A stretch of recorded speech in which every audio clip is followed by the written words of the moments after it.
Interesting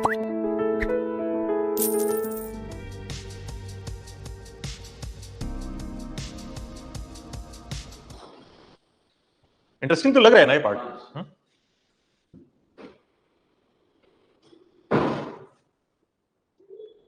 वैसे तो ये बहुत ड्राई पार्ट भी हो सकता है, हाँ, बट इफ यू थोड़ा सा इंटरेस्ट के साथ दूसरी चीजों को करेक्ट करके इफ यू सी इट, तो ये बहुत ही इंटरेस्टिंग भी है। और धीरे धीरे करके जो इस टाइप के प्रैक्टिकल जो टॉपिक्स हैं ना, वहां से UPSC is asking more and more questions. Questions are rather practical in nature, as if you are going there and you are roaming around, है ना, आप चीजें देख रहे हो और फिर आपसे जैसे क्वेश्चन पूछा जा रहा है। तो यूपीएससी आपसे एक्सपेक्ट करता है कि आप कहीं नहीं भी गए हो तो you should have that much idea about those things that you watch in your movies. आप देखते हो सारा कुछ, है ना।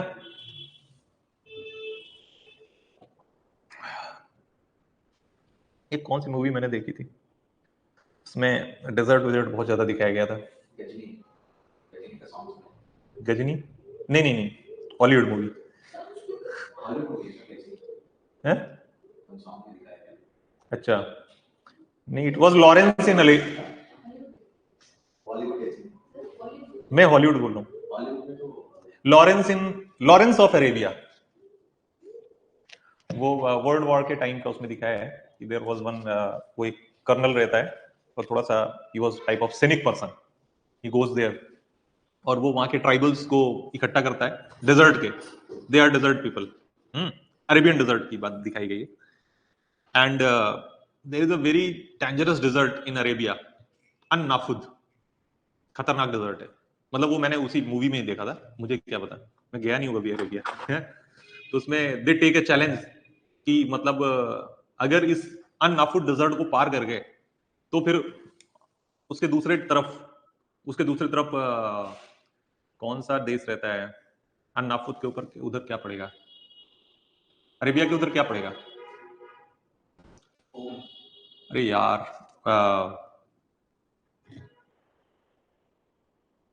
इट इज, अरे एक शहर रहता है अकुआबा, अकाबा, गल्फ ऑफ अकाबा है ना, तो अकाबा रहता है, तो वो दैट सिटी इज अकाबा। तो वो क्या, उनका क्या चैलेंज रहता है कि अगर ये अननाफुड डिजर्ट को आप पार करके अकाबा तक पहुंच गए तो अकाबा के जो लोग हैं वो हमारे लोग हैं, वो फिर आपके लिए लड़ाई लड़ेंगे, they will fight war for you.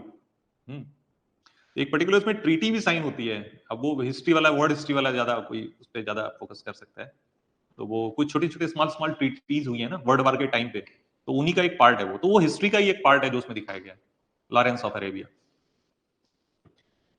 I think Oscar nominated या ऑस्कर अवार्डेड मूवी है, बहुत अच्छी मूवी, काफी लंबी है, 3.5 घंटे की।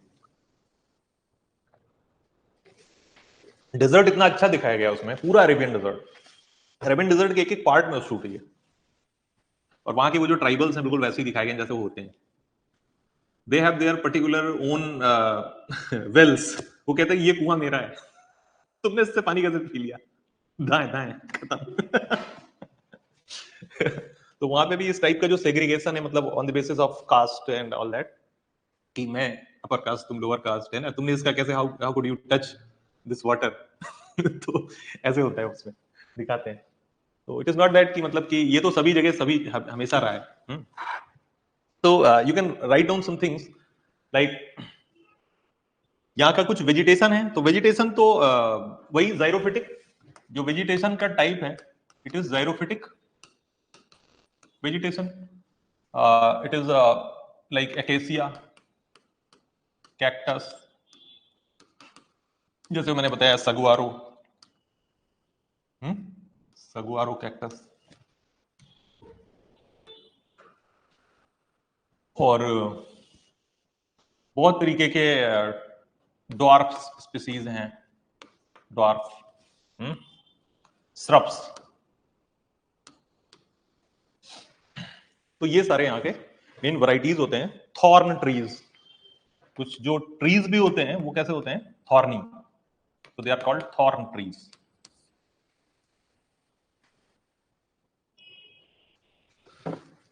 हाँ, इस पे भी कुछ वो लिख लो, tribal groups, important tribal groups हैं।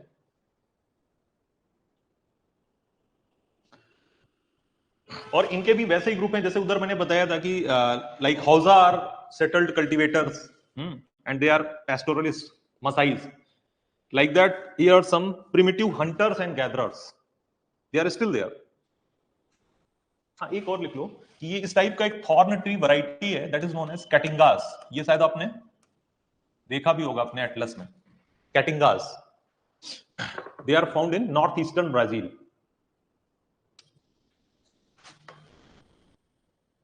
North eastern Brazil caatingas map में कभी देखना उसमें लिखा रहता है लाइक सेल्वास लिखा रहता है ना, लानोस लिखा रहता है वेनेजुएला के पार्ट में आपने देखा होगा llanos. Llanos are a type of temperate grasslands. Selvas are a type of equatorial forest in Brazil. Selvas मैंने अभी बताया था ना। And caatingas are xerophytic vegetation, desert vegetation. They are in north eastern part of Brazil. Means Brazil के अंदर ही आप देखो कि कितने टाइप का वेजिटेशन है। सेल्वास आर देयर, वो की कैसे हैं? Dense forest, equatorial rain forest है। और वहीं पे ब्राजील में ही ऐसे कैटिंगास भी हैं, ज़ाइरोफिटिक वेजिटेशन भी है। और ये बहुत ज्यादा दूर दूर नहीं है, दे आर वो केवल सेपरेटेड है कैसे? On the basis of their latitudes. So write down like there are primitive hunters and gatherers like bushmen of Kalahari। ये मैचिंग में पूछा जा सकता है। Bushman, bushman they are called bushman. अब प्लूरल हो जाएगा, बुशमैन हो जाएगा, ठीक है। Kalahari, Kalahari is where in which country? It's most of the extension Botswana. there is a country Botswana in Africa. So bushmen are found in Kalahari desert. Kalahari is the desert name, mostly found in Botswana.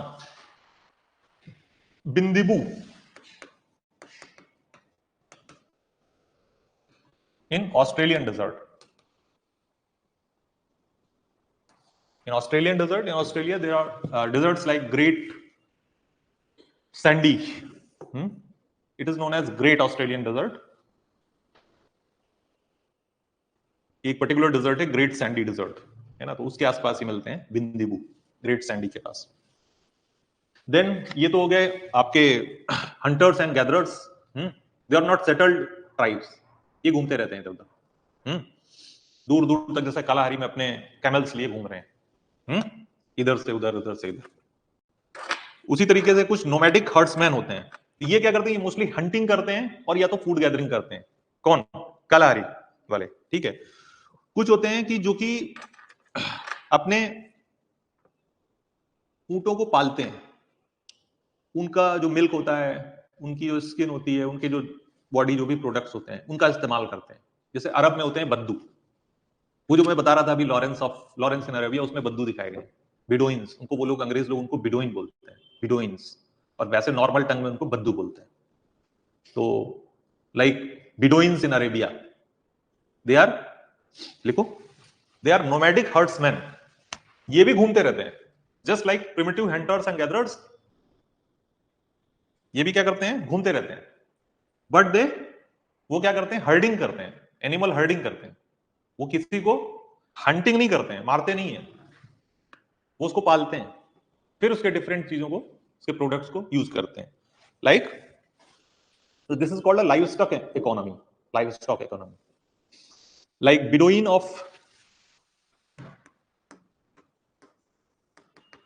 बिडोइंस of Arabia, बद्दू भी पूछा सकता है local टंग में, जैसे बोलते हैं उनको बद्दू। तुआरेक्स of Sahara, तुआरेक्स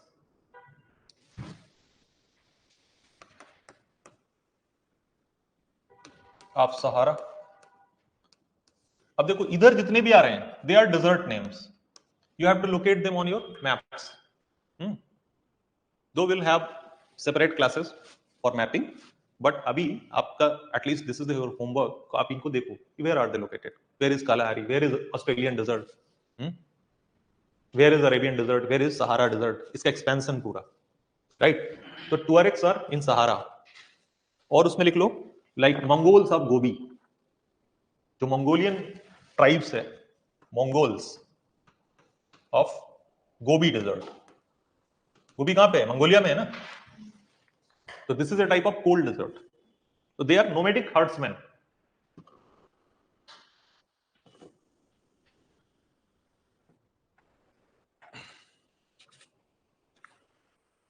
now come to Mediterranean climatic zone, Mediterranean climate.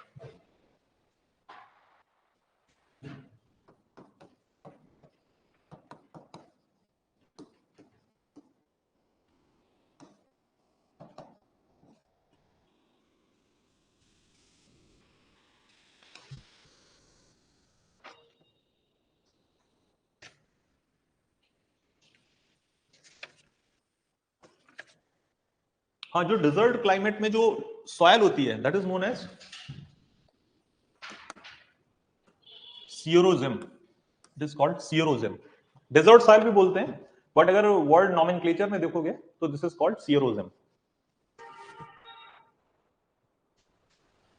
देखो जैसे मैंने अभी क्लाइमेट का एक स्कीमेटिक डायग्राम बनाया था ना, वैसे ही एक आप सॉइल का भी एक स्कीमेटिक डायग्राम समझ लो कि मोस्टली सॉइल ऐसे होती है, जो ऊपर का एक पूरा ग्लेशिएटेड पार्ट होता है किसी भी एक आइडियल कॉन्टिनेंट में, है ना, this is glaciated region. Then below then that आपको कौन सा सॉइल मिलेगा? टुंड्रा सॉइल, इस पूरे बेल्ट में। Then below then that soil type is hot zone, mostly जो टैगा वाला रीजन है, टैगा या बोरियल फॉरेस्ट का रीजन है। Below then that red podzol, it is called red podzol, और also called grey brown podzol, ठीक है। Then it is not red, it is red yellow here, ठीक है, red yellow podzol. In first grey brown podzol, then red yellow पॉडजॉल।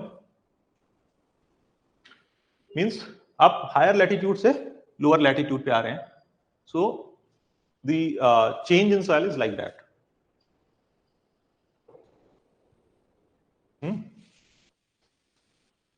Then आप ऐसे करके जा रहे हैं इस रीजन में, इधर से इधर, तो ये तो पूरा एक रीजन हो गया लैटोसॉल का,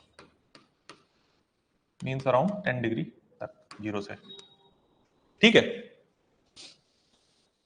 ऐसे यहां पे क्या है, फिर इधर से इधर जाते हैं तो इसमें आपको इधर लगभग मिडिल में प्रेरी सॉयल है, देन इधर चेस्टनट सॉयल है, देन इधर सियरोजिम है,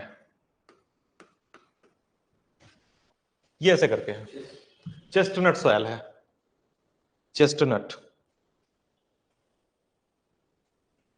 मींस, अब इसमें क्या है, ये on the basis of humidity, जैसे जैसे ह्यूमिडिटी कम होती जा रही है इस जोन में, वैसे करके इधर कुछ चेंज हो रहा है।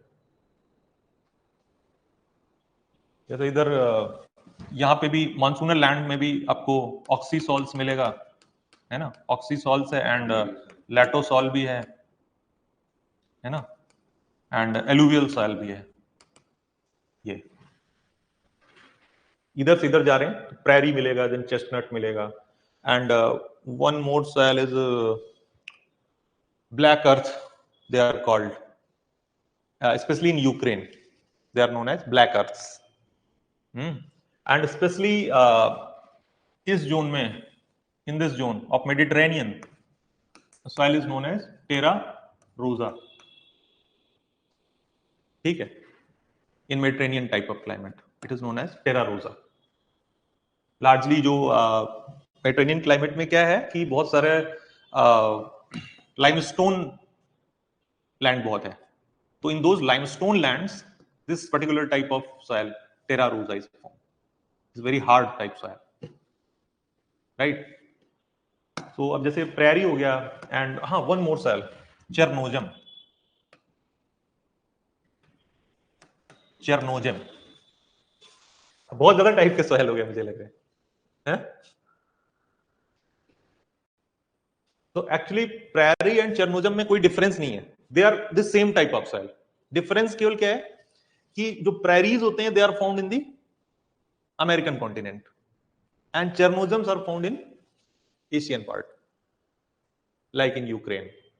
Means in the same type of, जैसे जो भी स्टेपी क्लाइमेट है, स्टेपी टाइप क्लाइमेट जहां भी है, वहां पे इधर Chernozem और prairie पाया जाएगा. तो एशियन पार्ट में उसको बोलेंगे Chernozem एंड अमेरिकन पार्ट में दिस इज कॉल्ड prairie. है ना, prairie वहां पे डेवलप होते हैं विच आर समवॉट ह्यूमिड, थोड़ा सा Chernozem से ज्यादा ह्यूमिड. थोड़ा सा अमेरिकन कॉन्टिनेंट एशियन कॉन्टिनेंट से ह्यूमिडिटी में थोड़ा सा बेटर है, वो पार्ट, वो particular climatic region. There develop prairie type of soil, और on the drier region same type of climate there develop Chernozem type soil. पर Chernozem का मतलब जो मीनिंग है that is known as black earth, and they are specially called black earth in Ukraine region. They are the regions where you grow your most of the wheat. You know it, that most of the wheat is grown in such type of soil, prairie or Chernozem. That most of your viticulture and this type of fruit farming is done in this type of terra rosa soil. Your savanna lands, they have chestnut type soil. Your desert lands, they have xerosem type soil or desert soil. तो ये बहुत मुश्किल नहीं है इसको याद करना. अगर आप ये स्कीमेटिक डायग्राम एक बार, इसलिए मैंने बता दिया कि ये भी एक ऐसा करके,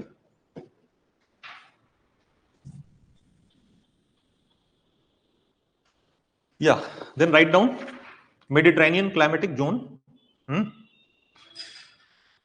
और मेडिटेरेनियन का जो स्पेशल फीचर है,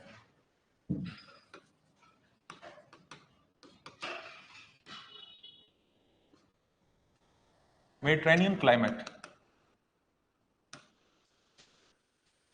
क्लाइमेट वाइज का जो स्पेशल फीचर है that is winter rainfall.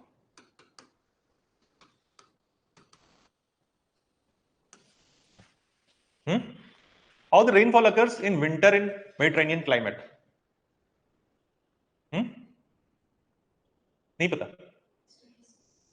Yeah, in this region, in this particular zone, they are found on the western part, है ना? और वेस्टर्न पार्ट के वजह से यहां से जो वेस्टर्लीज हैं, हियर यहां पे वेस्टर्लीज फ्लो करते हैं ना, तो ये वेस्टर्न पार्ट में है, तो they are on shore here. Westerlies are on shore here, on shore westerlies, ऐसे आप नोट्स में लिख सकते हैं. तो because of these on shore westerlies, और ऐसा विंटर में ही क्यों हो रहा है, समर में क्यों नहीं हो रहा? क्या तो आप ऐसे ही समझ लो ना कि इसका मतलब कि विंटर में ही वेस्टर्लीज यहां पे होंगे. I have detailed that with the shifting of the sun northwards and southwards, these belts also shift. तो ड्यूरिंग समर क्या होगा, जब नॉर्दर्न समर्स होंगे, नॉर्दर्न समर में क्या होगा, this belt will be shifted towards the north side. Northern summer का मतलब कि sun has become more towards the northern side, तो ये पूरी की पूरी बेल्ट शिफ्ट करके कहां चली जाएगी, यहां. तो अब ये लैंड तो यहां पे फिक्स है, वेस्टर्लीज यहां ना फ्लो करके अब यहां फ्लो कर रहे हैं, और इनका जगह किसने ले ली होगी, ऑफशोर ट्रेड विंड्स ने. भाई इस जहां पे भी वेस्टर्लीज फ्लो करते हैं उसके जस्ट नीचे वाली बेल्ट ही तो ट्रेड विंड्स की होती है. अब समर टाइम में क्या होगा, ये जो वेस्टर्लीज हैं they would now flow here in this part, अब ये शिफ्ट करके, और ये जो ट्रेड विंड्स थे अब ये यहां पे फ्लो कर रहे हैं ट्रेड विंड्स. अब ये ट्रेड विंड्स इस पार्ट तक आते आते, क्योंकि ये तो पूरा का पूरा कॉन्टिनेंट है ना, अब तो ये ऑफशोर हो गए ना, ऑनशोर तो वहां होंगे जहां पे इस पार्ट में ऑनशोर है. ये पार्ट कौन सा है, चाइना टाइप.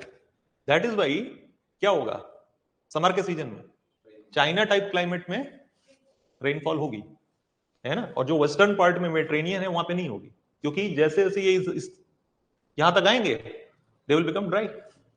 अंडरस्टूड? तो समर के टाइम पे यहां पे there is no condition of rainfall because of these offshore trade winds.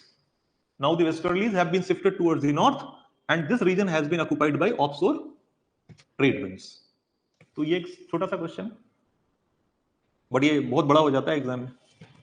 ठीक है, इसमें लिखो राइट डाउन हियर. तो यहाँ का जो स्पेसिफिक जो पेक्यूलियर फीचर है that is winter rainfall, that you have understood. Another thing is prominence of local winds. यहां पर बहुत सारे लोकल विंड्स चलते हैं, है ना. वो जितने भी लोकल विंड्स हम लोगों ने पढ़े थे उस टाइम पे, हाँ, मतलब स्पेशली मेडिटेरेनियन रीजन के जो लोकल विंड्स हैं उनके नाम लिख सकते हो.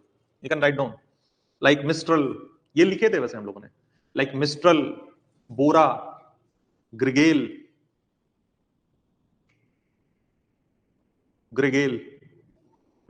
ये तो ऊपर साइड से आ रहे हैं, यूरोप के साइड से. इधर अफ्रीकन साइड से जो जा रहे हैं they are leveche, LEVECHE, leveche, sirocco, chili, ghibli,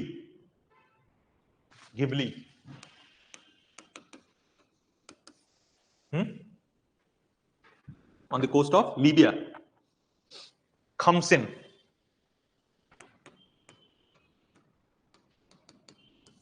on the coast of Egypt. तो प्रोमिनेंस ऑफ लोकल विंड्स, ये एक सेकंड इसका क्लाइमेटिक फीचर है.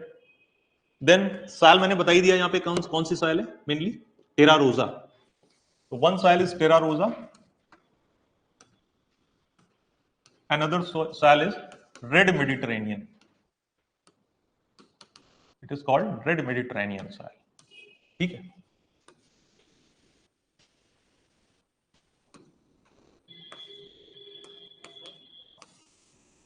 Sclerophyllous forests are there. The forest type found in Mediterranean region is known as sclerophyllous forests.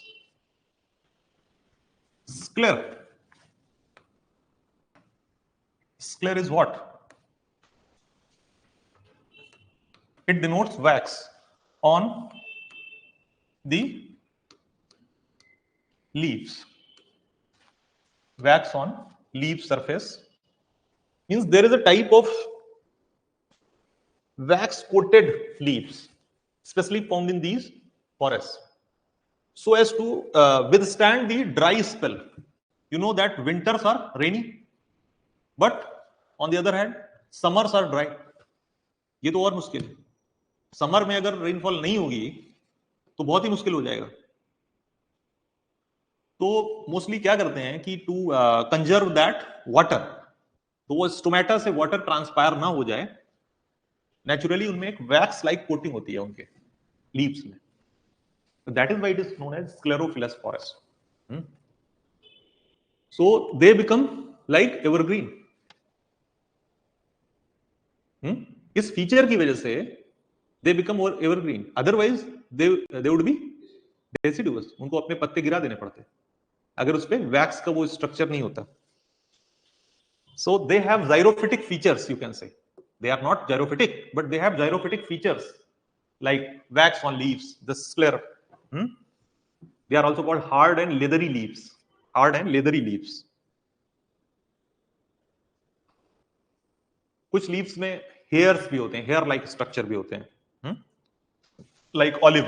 जो olive होते हैं, olive की leave में हेयर लाइक या वैक्स का स्ट्रक्चर होता है.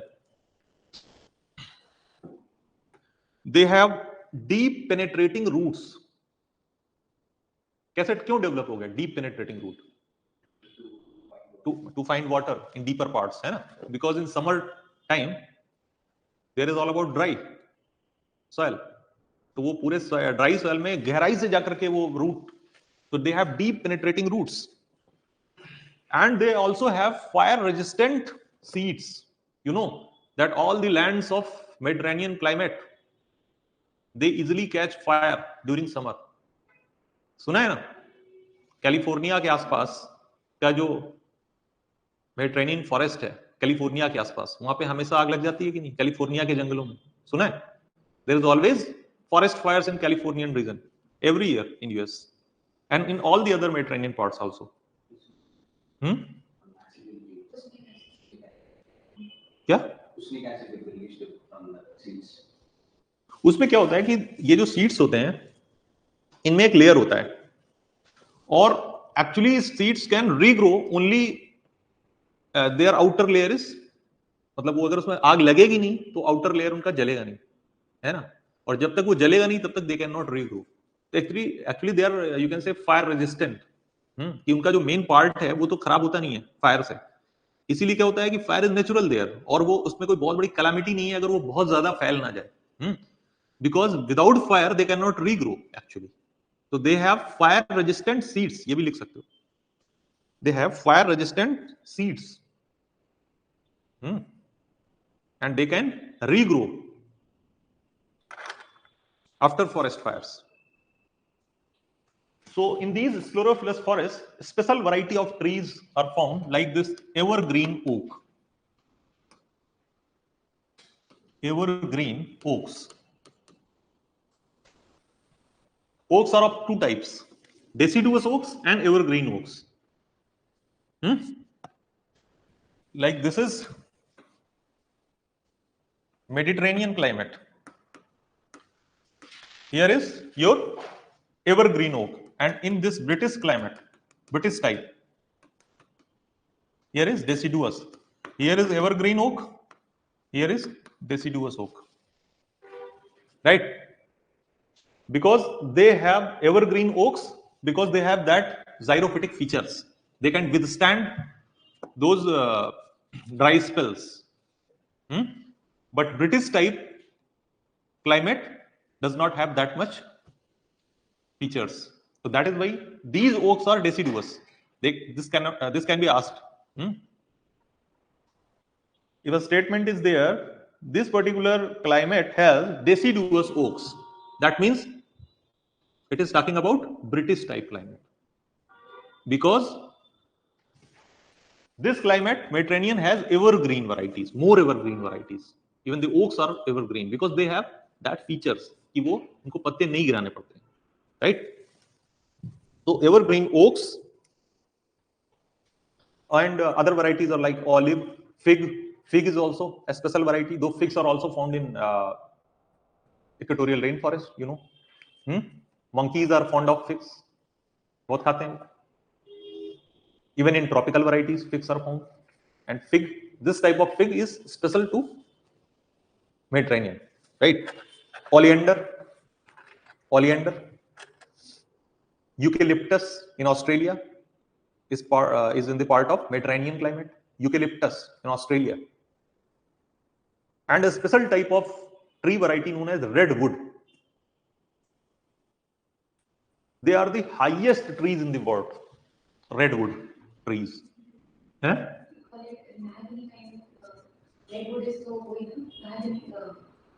Redwood is a type of tree. It is also called giant sequoia. Giant sequoia.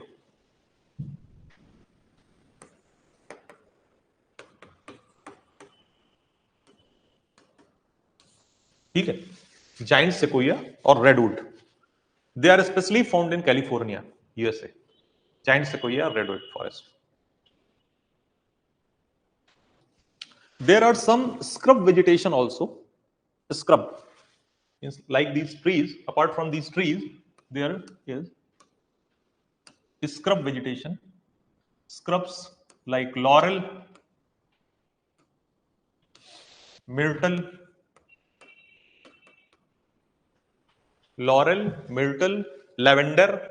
Lavender जानते हैं ना? Lavender क्या होता है?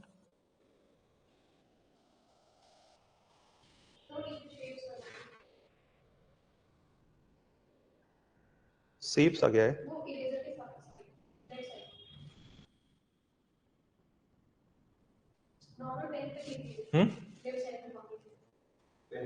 पेन पे. ठीक है. सो लॉरेल, मिर्टल, लेवेंडर, ठीक है, they are scrubs. Scrub vegetation, low vegetation, right? There are some degraded scrub vegetation. They are known as by their different names, and they can be asked in your prelims. Degraded scrub vegetation due to forest depletion or overgrazing, because they are low-lying vegetation. They are easily degraded by overgrazing of animals, or they are depleted. So they are known by their different names, like chaparral,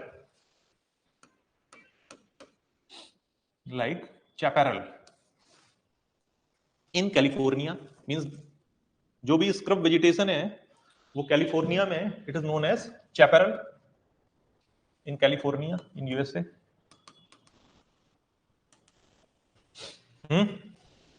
और लिखो इस पे macchia, MACCHIA, macchia in Italy, maquis macchia, maquis in France, mallee in Australia,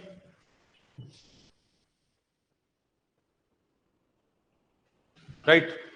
These lands, means these Mediterranean lands, are also known as, means they are scrub vegetation which have been degraded. So after degradation they have been named like this: chaparral, machia, marquis, mali. There is orchard farming.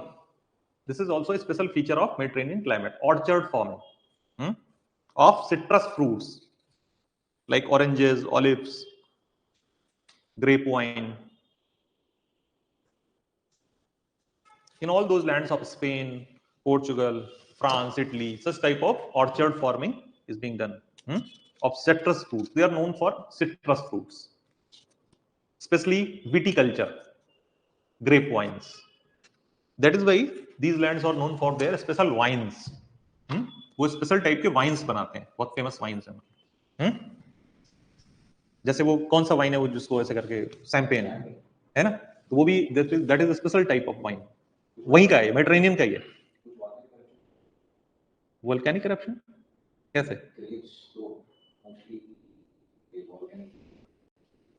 Grapes का volcanic कैसे?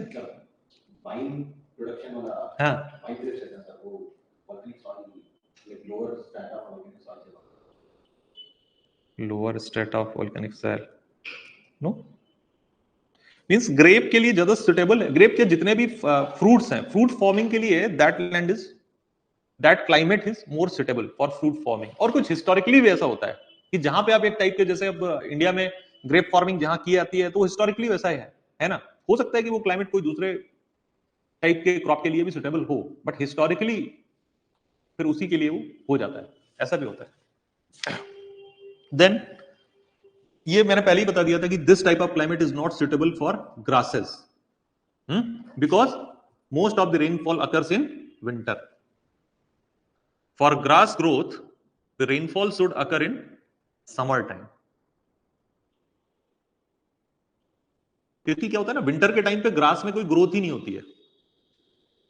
For grass growth, the climate should be somewhat warmer. तो rainfall जब है तब temperature नहीं है suitable, जब temperature suitable है तब रेनफॉल नहीं है। That is why they are not suitable for animal ranching, these lands, right? क्योंकि ग्रासेस नहीं होंगे तो एनिमल रैंचिंग नहीं हो सकती। Then further write down steppe climate.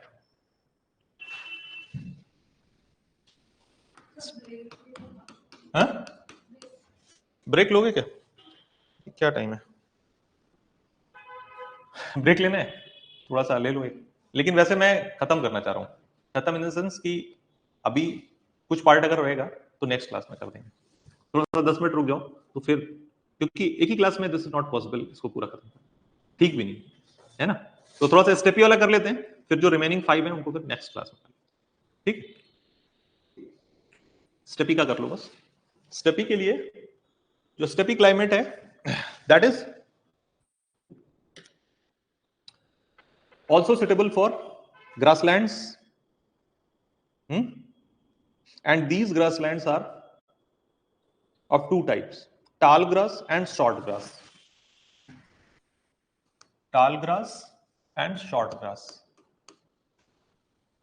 So tall grass is known as prairie and short grass is known as steppe. Right? So these steppe lands, they are on the Eurasian side, and those tall grass prairie lands are on the American side. Right?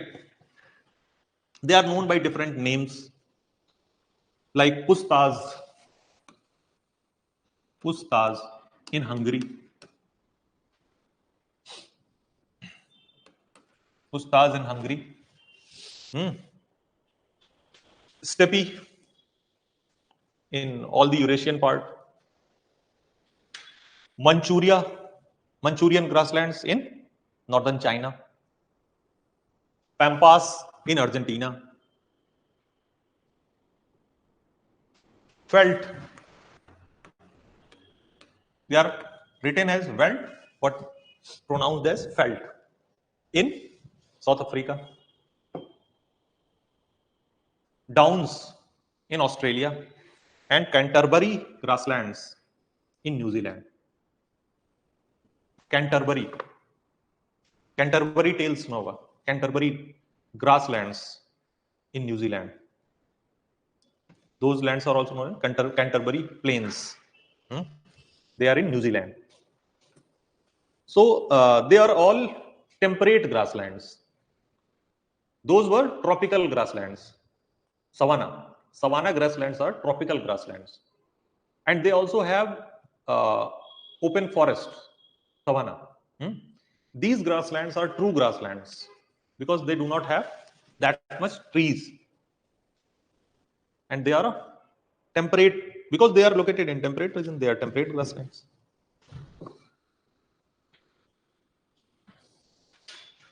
They were once roamed by nomadic herders.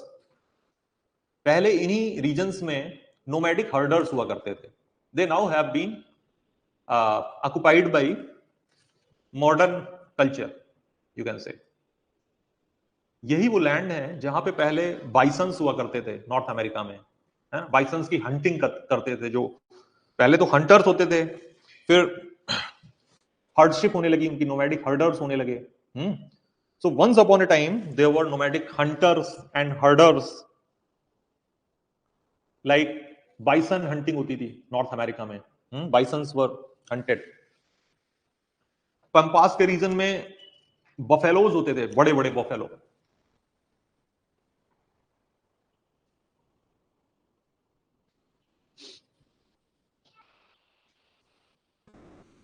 ठीक है.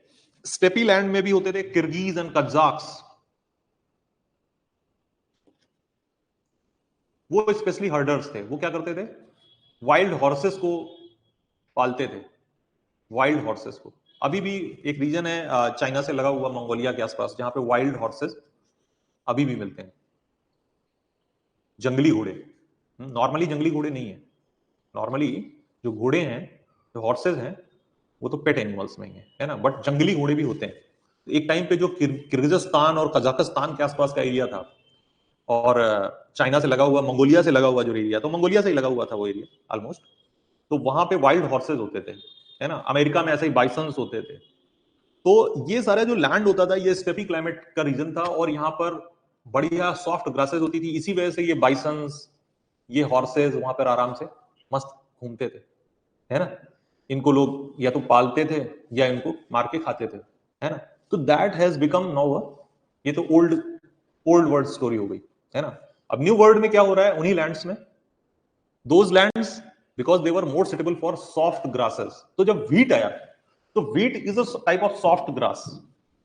तो जो modern agriculture है वो उसके लिए सबसे बढ़िया ग्राउंड हो गया, दिस पर्टिकुलर क्लाइमेट.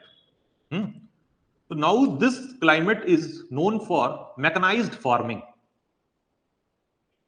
आप बल्कि लिख सकते हो specially mechanized wheat farming. Vast lands of American prairies and Eurasian steppes now under mechanized wheat farming.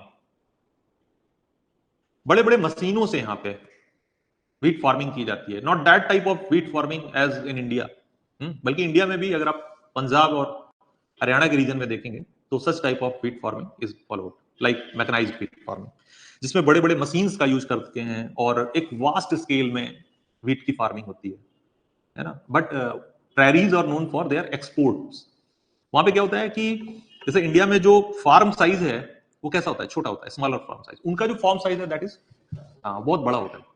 तो वैसे बड़े फार्म साइज में ही आप बड़े मशीन्स का यूज कर सकते हो, है। Big machines can be use their. So they have such features like big farm, much more use of machines, much more use of fertilizers, pesticides. So that those features were actually वही सारे feature अपने यहाँ कब आए, during green revolution. तो जो mechanised wheat farming के सारे feature during green revolution India में, तो that was the invention of Norman Borlaug and here MS Swaminathan, है ना। He brought those things to India and introduced here, because at that time we are not self-sufficient in grains. Most of we are dependent on imports. So because of that green revolution, we could overcome that thing. So and on the warmer parts, on the colder parts, wheat is grown. On the warmer parts, maize is grown, Mecca. Even in Punjab में भी दो हिस्से हैं। Those areas which are somewhat colder, they grow wheat, and somewhat warmer, they grow maize. Maize का क्या करते हैं? मक्का किसके लिए उगाते हैं? हाँ, टू फीड कैटल, कैटल को खिलाने के लिए, है ना। यही वहां भी करते हैं, यूएस में भी कैटल को खिलाते हैं, पिग्स को खिलाते हैं, देन दे स्लॉटर देम। तो वो अलग है उनका, मतलब that is part of animal ranching. तो आप जैसे यूएसए के एग्रीकल्चर रीजन देखेंगे ना, क्रॉपिंग पैटर्न देखेंगे, तो आपको उसी के अलॉन्ग साइड, जैसे जहां पे आपको व्हीट फार्मिंग रीजन दिखेंगे, उसी के अलॉन्ग साइड थोड़ा सा इक्वेटर की तरफ जितना आप लोअर लैटिट्यूड में आएंगे तो आपको मेज के रीजन दिख जाएंगे बड़े बड़े। इंडिया में इस टाइप से इतने बड़े एग्रीकल्चर जोन नहीं होते हुए हैं, है ना। जैसे यूएसए में, यूएसए का आप एग्रीकल्चर जोन का मैप देखेंगे तो इट इज वेरी क्लियर कि इस पूरे belt, this whole belt is belonging to cotton, this whole belt is belonging to wheat, to maize, to cattle. तो वहां पे इस टाइप से डिफरेंट एग्रीकल्चरल जोन बटे हुए हैं, ना। Almost 10 to 13 agriculture zones USA. But in India ऐसा नहीं है। इंडिया में भी है, बट वो जोन्स इतने स्पेसिफिक नहीं है, राइट। वो हो कैसे सकता है? जितने वास्ट, जितने बड़े फॉर्म्स होंगे वो तभी पॉसिबल है ऐसे जोन्स में बांटना कि यहीं तक ही है, बस यहाँ के नीचे आप कॉटन नहीं उगाएंगे। तो और वो जितना ज्यादा साइंटिफिक और मॉडर्न तरीके से एग्रीकल्चर होगी उतना हो सकता है। हाँ, उसमें डिफरेंट जो हिस्टोरिकल अपने यहाँ के जो वो सब लड़ाई झगड़े हैं वो भी वहां पे नहीं है, ये चीज, ठीक है। तो अभी हम लोग इसके आगे फिर नेक्स्ट क्लास में देखते हैं। यहाँ पे जो सॉइल बताया नहीं था अभी, जो मैंने स्कीमेटिक डायग्राम ये बताया था, इसमें देखो ना, यहाँ पर चेरनोजम है एंड बताया था ना, स्टेपी टाइप में प्रेरी है एंड चेरनोजम है। इसको फिर से देखो एक बार, this land here on the American side the type of soil is prairie, and in the Eurasian part it is known as chernozem, black earth soil. It is black in color, right? So in the next class we'll do the remaining parts, almost 5 remaining climatic regions, complete them. Introducing the Prelims Target course and Prelims test series at Prodigy IAS. Designed for UPSC Prelims 2026, this comprehensive program offers in-depth classes on history, geography, science and tech, environment, polity and governance, and economy. Stay updated with current affairs and sharpen your skills with our Prelims test series consisting of 50 full-length tests covering all subjects along with CSAT. Join Prodigy IAS and stay ahead.